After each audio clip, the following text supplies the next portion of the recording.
بسم اللہ الرحمن الرحیم۔ السلام علیکم ورحمۃ اللہ وبرکاتہ۔ ناظرین، آج کی ویڈیو حضرت ابوبکر صدیق رضی اللہ تعالی عنہ کے متعلق ہے۔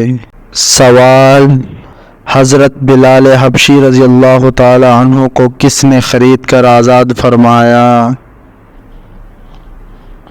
جواب: حضرت ابوبکر صدیق رضی اللہ تعالی عنہ نے۔ سوال: مردوں میں سب سے پہلے ایمان لانے والے شخصیت کا نام بتائے۔ جواب: حضرت ابوبکر صدیق رضی اللہ تعالی عنہ۔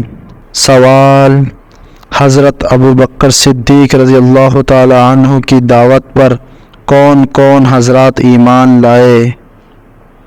جواب: حضرت عثمان بن عفان، زبیر بن عوام، عبد الرحمن بن عوف، سعد بن ابی وقاص، طلحہ بن عبید اللہ